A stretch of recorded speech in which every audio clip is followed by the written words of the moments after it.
Electronic circuit diagram के session 4 पे मैं तुम्हें इंट्रोड्यूस कर रहा हूँ। मैंने as I already told you, शुरू के 3 सेशन में तुम्हें मैंने बेसिक गेट्स के बारे में बताया।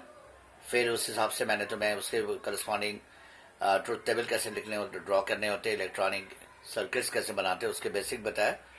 और 2 इनपुट्स और 3 इनपुट के बेस में मैंने पहले भी एग्जाम्पल दिए थे। आज मैं एक और टिपिकल एग्जाम्पल साथ दे रहा हूँ। And the expression is x dot y dot z plus x bar dot y dot z plus x dot y dot z whole bar. As I told you कि हमेशा जो एक्सप्रेशन देते हैं, expression पे तुम्हें पहले नोटिस करने होते हैं, अच्छी तरह उससे माइनरली ऑब्जर्व करना कि कौन कौन सा ऑपरेटर कहाँ इन्वॉल्व है। जैसे आप देखो, this is nothing but sum of product term. See, this are all product term. देखो 3 फैक्टर है तीनों ब्रैकेट में, यहाँ भी मल्टीप्लाई, दोनों जगह मल्टीप्लिकेशन साइन है, यहाँ भी दोनों प्रोडक्ट साइन है, यहाँ भी दोनों प्रोडक्ट साइन है। Actually it's an SOP expression, sum of product. बाद में इसके बारे में तो मैं और डिटेल बताऊंगा। अब इस एक्सप्रेशन को हमें लॉजिकली ड्रॉ करना है, सर्किट डायग्राम ड्रॉ करना है। तो सबसे पहला जो हमें टास्क होता है, इसकी इक्विवेलेंट लॉजिकल एक्सप्रेशन को आप लिख लो। It will be better for you to draw the circuit then.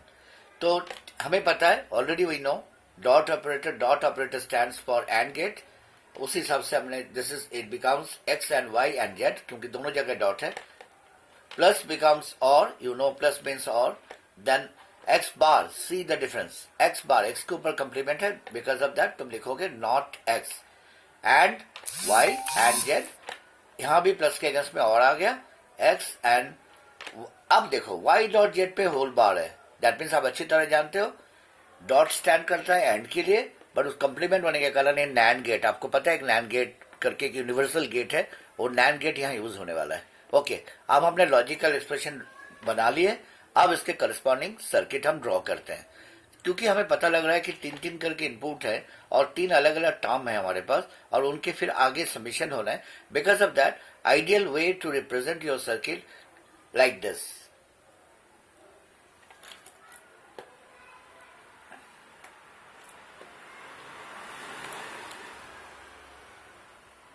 और इनको आप तीनों टर्मिनल दे दो। आपके पास आज 3 इंच पे लिटरल इन्वॉल्व है, 3 वेरिएबल्स इन्वॉल्व है, एक्स वाई जेड। ये 3 टर्मिनल्स आपने दे दिए। ओके, नाउ धीरे धीरे आप एक एक करके, आपको पता है बोडमास रूल को फॉलो करने होते हैं ब्रैकेट के हिसाब से। एक एक ब्रैकेट को पहले इनर ब्रैकेट के काम पूरा करो। तो उसी तरह हम करते हुए जा रहे हैं। तो एक्स, और ये ध्यान रखना, ये मैंने थोड़ा टिल्ट किए। टिल्ट क्यों किए? क्योंकि मेरे को पता है कनेक्टिविटी हमें यहां से लेना है, यहां से लेना है, तो दोनों पे हमें, this is called skip operator, jump operator, so that ये क्लियरली पता लग जाए कि कनेक्टिविटी एक्स के साथ है। फिर एक वाई के साथ भी कनेक्टिविटी हमें निकालना है, एक वाई का निकाल लिया हमने और एक जेड का निकाल लिया। और ये तीनों के बेस पे हमें एंड लगाने के लिए बोला गया। तो ये 3 इनपुट को लेके, क्योंकि दोनों जगह एंड ऑपरेटर है, तो हम एक ही बार में साइमल्टेनियसली ले लेते हैं, और हमें पता है एंड कैसे होता है, तो एंड की हमने रिप्रेजेंट कर दिए। इट मीन्स हमने ये वाला पहले वाला जो इनर ब्रैकेट के काम है वो हमने पूरा कर लिए। अब हम सेकंड जो इनर ब्रैकेट वाला टर्म है उसे देखेंगे। अब इसे देखते टाइम तो नोटिस करो, पहले ही एक्स के ऊपर नॉट लगाना है, क्योंकि एक्स नॉट हमेशा एक इनपुट पे चलता है। तो दैट्स वाई अब एक्स को हम बाहर लाके पहले इसमें नॉट लगाएंगे। एक्स को बाहर लाओ और पहले तुम इस पे नॉट लगाओ। नॉट हमने लगा दिया, लेट में नॉट करके यहां से एक्स निकाल लो। इट मीन्स अब हमें नॉट एक्स का हमने करस्पॉन्डिंग सर्किट ड्रॉ कर लिए। बाकी वाई और जेड को बाहर ले आओ, क्योंकि नॉट एक्स के साथ इन दोनों को भी एंड में हमें डालना है। तो वाई को भी बाहर ला रहे हैं हम, और उसी तरह जेड को भी बाहर ला रहे हैं, और जेड यहां से आएगा।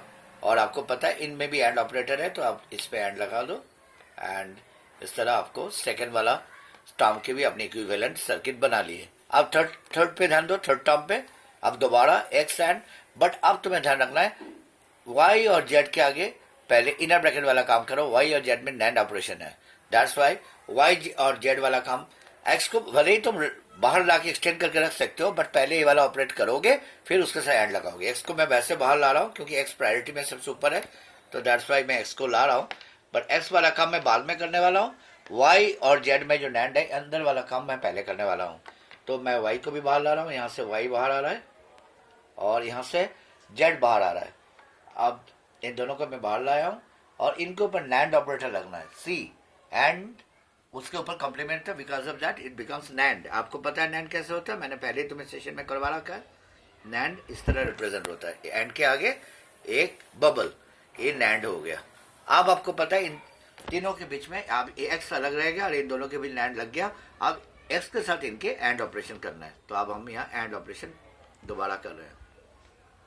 फिर तीन एंड ऑलरेडी, तीन एग्जीक्यूशन हमने ऑलरेडी कर बैठा। फर्स्ट टर्म के ए वाला आ गया, सेकंड टर्म के सेकंड फैक्टर्स के ए वाला आ गया रिप्रेजेंटेशन, और थर्ड का तीनों के यहाँ तक इक्विवेलेंट टर्म हमने यहाँ से आउटपुट, यहाँ जो है ये पहले वाला रिप्रेजेंट कर रहा है X dot Y dot Z को, मैं लिख देता हूँ, और सेकंड वाला रिप्रेजेंट कर रहा है X bar dot Y dot Z को, और third one representing X dot Y dot Z whole बार।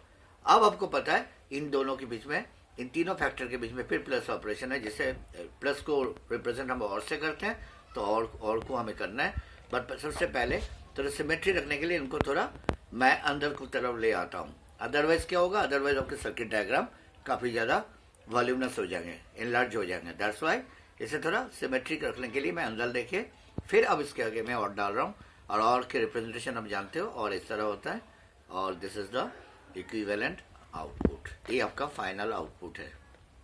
ओके, तो इट मीन्स अगर इलेक्ट्रॉनिक सर्किट जो एक्सप्रेशन मैंने दिए थे उसके करस्पॉन्डिंग सर्किट आपके diagram, this is the required diagram. Now कई बार फीडबैक आता है कि मेरे से क्वेश्चन पूछा जाता है कि सर सर्किट के करस्पॉन्डिंग ट्रुथ टेबल हम कैसे जनरेट करें। तो ट्रुथ टेबल, किसी भी सर्किट के ट्रुथ टेबल जनरेट करने के लिए तुम्हें बहुत आसान तरीका है। सबसे पहले तुम्हें ट्रुथ टेबल में देख लो कितने वेरिएबल्स इन्वॉल्व है, और जैसे कि इस ट्रुथ टेबल में हमें साफ दिख रहा है कि तीन वेरिएबल इन्वॉल्व है, एक्स वाई जेड, तीन वेराइटी की वेरिएबल्स है। तो हम सबसे पहले ट्रुथ टेबल में हम पहले इनके कॉम्बिनेशन बना लेते हैं। इस सर्किट के मैं ट्रुथ टेबल बनाने जा रहा हूं, तो हमें पता है तीन लिटरल है इसके अंदर, तो तीनों के लिए मैं तीन कॉलम बनाता हूं, एक्स वाई और जेड। और फिर मैं, क्योंकि मेरे को आउटपुट तक जाना है, आउटपुट निकालना है इनके कॉरेस्पॉन्डिंग वैल्यूज के बेस पे, दैट्स वाई मैं इनकी इनर जो टर्म है, जो इसके एग्जीक्यूशन ऑन द वे, जो हमें एक्सप्रेशन को इवैल्यूएट करते टाइम जो बीच के टर्म है, उनको भी मैं अलग करके क्लैरिटी लाने के लिए, ताकि तुम्हें क्लियरली समझ आ जाए, इनके मैं अलग करके कलम बना लेता हूं, X bar dot Y dot Z second वाला, और थर्ड कौन सा है, X dot Y dot Z whole bar. ये तीन कलम मैंने बना लिए, और ये लास्ट में मैं फाइनल आउटपुट के कलम रख रहा हूँ। आउटपुट के लिए मैं लास्ट वाला रख रहा हूँ। और आपको पता है आठ कॉम्बिनेशन बनने वाला है, क्योंकि आपको पता है फॉर्मूला मैंने ऑलरेडी आपको बता रखा है कि तीन इनपुट के 8 कॉम्बिनेशन बनता है। आपको ये वाला एग्जांपल मैंने पहले फॉर्मूला दिए थे, तीन के कॉम्बिनेशन है, तो टोटल 8 अलग अलग सीक्वेंस बनेगा। और सीक्वेंस लिखने का तरीका हमेशा ध्यान रखना, हमें इंक्रीजिंग ऑर्डर पे चलना है। जैसे बाइनरी टू डेसिमल इक्विवेलेंट आप बनाते हो, उस हिसाब से इसकी इंक्रीजिंग ऑर्डर पे लिखने होता है। सीक्वेंस को हमेशा ध्यान रखना, ट्रुथ टेबल में सीक्वेंस पे भी आपको ध्यान रखना है, ये नहीं कि आप किसी भी ऑर्डर में लिख दोगे। तो लाइक दिस इट बिकम 0 0 0 से आप शुरू करो, देन नेक्स्ट वन 0 0 1, फिर 0 1 0, फिर 0 1 1, फिर आपका 1 0 0, फिर आ गया 1 0 1, फिर आपका 1 1 0, एंड लास्ट वन 1 1 1। ये आपका लास्ट कॉम्बिनेशन है।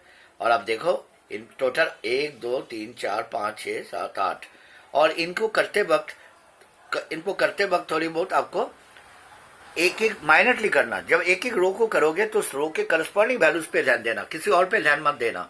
जैसे अभी पहले वाला रो जो तुम करने जाओगे, तो पहले वाला रो जो है इसके करस्पॉन्डिंग आउटपुट तक तुम्हें सिर्फ इसी पे ध्यान देना है, इस वाले लिटरल्स के वैल्यूज पे ध्यान देना कि जब पहले वाले रो करो। इसी तरह सेकंड रो जब करोगे तो करस्पॉन्डिंग वैल्यूज पे ध्यान देना।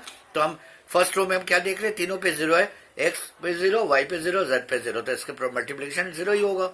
और यहाँ देखो 0 एक्स पे 0 है तो बार है, तो बार के चलते 0 विल बिकम 1, बट 1 के साथ जब 0 मल्टीप्लाई होता है तब भी 0 होता है, तो कोई डिफरेंस नहीं आ रहा है, फिर भी हमें 0 ही मिल रहा है। यहाँ भी देखो एक्स में 0 है तो 0 इंटू एनीथिंग इज 0, तो आगे चाहे कुछ भी हो 0 इंटू एनीथिंग 0, तो यहाँ भी 0। इट मीन्स जब हम इनका आउटपुट करेंगे, आउटपुट में एक्चुअली है क्या, आउटपुट में हम ध्यान दो, आउटपुट के अंदर और ऑपरेटर है, और ऑपरेटर फाइनल आउटपुट में और ऑपरेटर है। मतलब ये मैंने जगह कम होने के कारण मैंने पूरा एक्सप्रेशन लिखा नहीं, आउटपुट मतलब इन तीनों के प्लस। तो इन तीनों के प्लस, जब तीनों पे 0 है तो आउटपुट भी 0 आएंगे। इसी तरह आप आप एक एक करके कम्बिनेशन अब बना से बहुत जल्दी आराम से कर पाओगे। इवन देन मैं आपको हेल्प कर रहा हूँ, आपको दिखा रहा हूँ। जैसे आप मानो सेकंड वाला जीरो, जीरो इंटू एनीथिंग, चाहे आगे वन भी हो गया तो कोई दिक्कत नहीं, जीरो ही आना है। यहाँ जीरो के बाद वन, बट यहाँ जीरो होने के कारण ये भी जीरो। फिर यहाँ भी एक्स पे जीरो है, बट आगे वाई डॉट जेड के जीरो, जीरो के बाद वन होता है, बट जब एक्स से मल्टीप्लाई होगा जीरो तो आउटपुट में जीरो, तो कोई फर्क नहीं आ रहा है। इस तरह आप अगला भी करो, जीरो होने के कारण ये जीरो, यहाँ भी जीरो, जीरो एक्स जीरो तो जीरो के बाद वन, बट आगे one into zero, one into zero होने के कारण फिर एक जीरो के चलते इंटू ऑपरेटर है तो ये जीरो बन गया। यहाँ भी वही, क्योंकि एक्स में जीरो है तो ये जीरो, आउटपुट में भी जीरो। इस तरह ये चलते जा रहा है। यहाँ भी वही होगा, जीरो इंटू एनीथिंग जीरो। यहाँ देखो नाउ, यहाँ see the change, X bar, yes इस पॉइंट पे नोट करो, X is zero, X bar becomes one, one के सर वन इंटू वन, वाई और जेड में ऑलरेडी वन है और एक्स के बाद होने के कारण वन हो गया, दैट मीन यहाँ आ गया वन। C the difference. और यहाँ देखो उससे आगे एक्स पे जीरो तो जीरो इंटू एनीथिंग तो जीरो ही होता है, दैट्स वाई यहाँ भी कोई डिफरेंस नहीं। बट अब एक तीन इनपुट जो इस आउटपुट में काम आ रहा है उसमें से एक इनपुट में वन आ गया, और आपको पता है जब एक वन आ गया तो और ऑपरेशन में एक वन आने के कारण यहाँ वन आउटपुट आना है। इस तरह आप करते जाओ।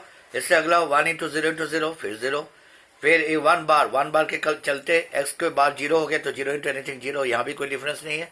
यहाँ भी एक्स में वन है और यहाँ वाई, यहाँ सी द डिफरेंस अगेन, यहाँ एक्स में वन है और जीरो इंटू जीरो पे बार लगा हुआ, जीरो इंटू जीरो होते हुए बार के चलते वो वन बन जाता है, तो एक्स पे वन और वो बार के चलते वन बन गया था तो one into one one. C the difference. X, अब दोबारा रिपीट कर रहा हूँ, एक्स पे वन और एक्स पे ऑलरेडी वन है और वाई डॉट जेड पे, वाई और जेड पे जीरो जीरो थे, जीरो इंटू जीरो जीरो होता है, बट कंप्लीमेंट के चलते वो भी वन बन गया तो one into one one. Okay, तो फिर वही तीनों में से एक वन आ गया तो और ऑपरेशन में वन हो गया। इससे अगला भी देखो, one zero one, one into zero, zero ही रहेगा क्योंकि एक जीरो आ गया बीच में, और यहाँ one bar zero, zero into आगे वैसे जीरो, जीरो ही बनेगा क्योंकि एक्स बार जीरो हो गया। और यहाँ आगे देखो एक्स पे वन है, इस पे ध्यान दो, और जीरो इंटू वन पे वन, बट वन के बाद जीरो हो जाता है, दैट्स वाई ये इंटू मल्टीप्लाई करके जीरो ही बनेगा, तो यहाँ भी जीरो आउटपुट है। और इसी तरह से मिलने लास्ट के दो करो, एक्स पे वन, वाई में वन, बट एक जीरो होने के कारण जीरो हो गया मल्टीप्लाई में, और एक्स के बाद वन के बाद जीरो तो zero into anything zero, A भी जीरो। और यहाँ देखो one into zero, Y dot Z, one into zero zero, zero के बाद वन, यहाँ देखो one into zero zero, zero के बाद वन इंटू वन, तो फिर यहाँ वन आ गया। ओके, और दैट मीन्स इसके आउटपुट में एक वन आ गया। और लास्ट वाले में देखो, लास्ट वाले में सब वन है, यहाँ वन, बट यहाँ क्योंकि ये तीनों नॉर्मल में थे, बट अगला देखो एक्स बार होने के कारण वन का जीरो बन गया था, zero into anything is zero तो जीरो बन गया। और यहाँ देखो वाई डॉट जेड में वन है, वन के बाद जीरो, और यहाँ एक्स में वन है बट वन इंटू बार के चलते जीरो हो गया था तो यहाँ भी जीरो आ गया। बट आउटपुट में क्योंकि एक बार आपको वन मिल गया तो this is your final combination. तो इस तरह आप टोटल कॉम्बिनेशंस को 8 कॉम्बिनेशन मैंने एवेलुएट किए। हमेशा ध्यान रखना ट्रुथ टेबल बनाते वक्त हमें एक एक रो करते वक्त उसी रो के करस्पॉन्डिंग वैल्यूज को देखने होते हैं, जिस तरह मैंने यहाँ तुम्हें समझाया। ओके, तो I think now it's clear to you. और इसी तरह एक एक कॉम्बिनेशन को एक एक रो वाइज आप करते रहोगे और इसी तरह बड़ी आराम से किसी भी एक्सप्रेशन के आप ट्रुथ टेबल निकाल सकते हो। मेरे को लगता है आप तुम्हारे लिए एक काफी क्लैरिटी हो गया ट्रुथ टेबल कैसे बनाना, क्योंकि मेरे बार बार फीडबैक आ रहे थे कि सर ट्रुथ टेबल के लिए आप कुछ बताइए, ट्रुथ टेबल कैसे जनरेट करने होते हैं। एनीवे, सेशन 4 के सेशन आज पूरा कर रहे हैं, सेशन 5 पे फिर फर्दर बताएंगे।